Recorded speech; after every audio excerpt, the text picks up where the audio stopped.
Sitting on the deck enjoying my hamburger fresh off the grill, I stop for a moment to consider what I'm actually eating. Having grown up on a farm, I am familiar with the concept of where my food comes from, but I have never considered the process in which it occurs. The real reason for my pondering is a recent news article that I saw when watching the television about something known as lean, finely textured beef that has been named pink slime. Understanding the beef industry as I do, I realize that this can lead for major causes in the industry affecting the family farm which my family relies on. Although it has received a bad reputation from the media, name pink slime, lean, finely textured beef is necessary to the food supply to keep beef prices low. Much of the controversy over lean, finely textured beef originates from the public being uneducated about what it actually is. They have a vague idea about what it is from the media, but they do not know the true facts. In fact, the majority of people have only heard the name pink slime and are unfamiliar with the term lean, finely textured beef. Lean, finely textured beef is defined by Beef Products Inc. as a high-quality beef made from beef trimmings. Eldon Roth was the first to develop lean, finely textured beef in the 1990s based on the article Lean Beef or Pink. After its original production by Roth, Beef Products Inc. became the first commercially produced lean, finely textured beef. Even if they have a knowledge of lean, finely textured beef and where it came from, many consumers fear it because they do not understand how it is processed. Beef Products Inc. faces a difficult challenge because producing lean, finely textured beef is not an easy task, requiring many steps to produce to ensure its safety and influence the food supply. There are 7 steps in the process of creating lean, finely textured beef. Initially, the beef trimmings that would normally be discarded are inspected. In this step, several metal detectors are used to help identify and remove any debris or bone that may be in the trimmings. The next step occurs in the meat trimmings are cut into small, uniform pieces.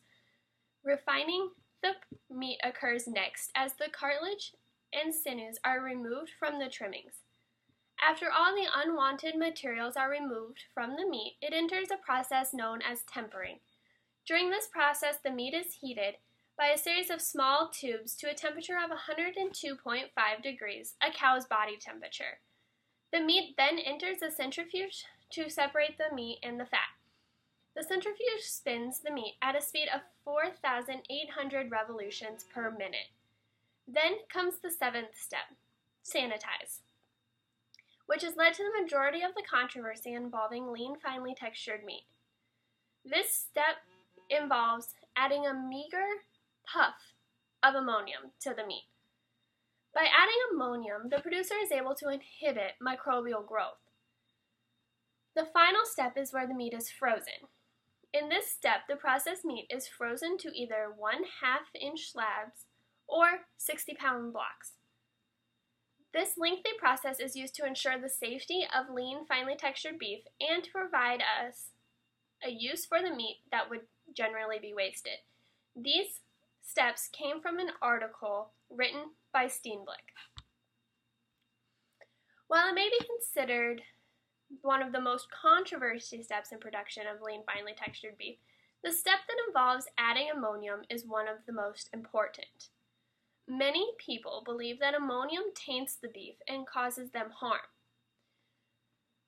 However, ammonium is a processing aid that is found naturally in foods and is used to kill bacteria and raise the pH of lean, finely textured beef. Again, referenced in the article by Beef Products Inc. It is used as a pathogen intervention and is similar to hot water of lactic acid, and its purpose is a processing aid. Many people question lean, finely textured beef because they are worried about the effect that the ammonium will have. What they do not realize is that ammonium has a low residual, which means that very little of what is added to the remains in the meat, in an article by Cross. Not only is there low residual, but also we produce 4 grams of ammonium a day and are unharmed by it, an article by Smith. Many people question the safety of ammonium because they are scared of it. However, ammonium is used as a process in producing lean, finely textured beef and is not an ingredient, making there essentially no risk to it, in the article Lean Beef or Pink.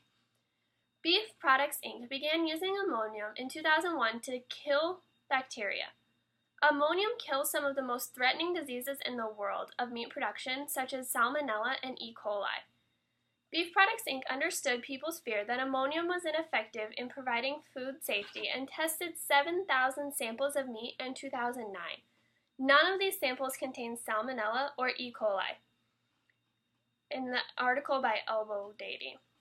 People fear ammonium because it is different and unknown, but what they fail to realize is that ammonium is necessary in providing them with food safety.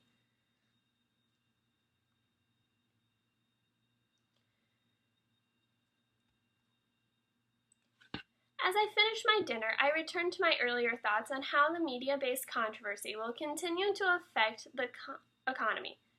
As a producer and consumer, I saw firsthand the consequences that the inaccuracy of media have caused. Not only did it hurt the producer and the employees of Beef Products Inc., but it also hurt the economy and the consumer. The controversy on pink slime seems to have quieted for now, but it is unknown if it will return or if the media will find a new target. However, I do maintain my initial conclusion that lean, finely textured beef is necessary to the beef industry.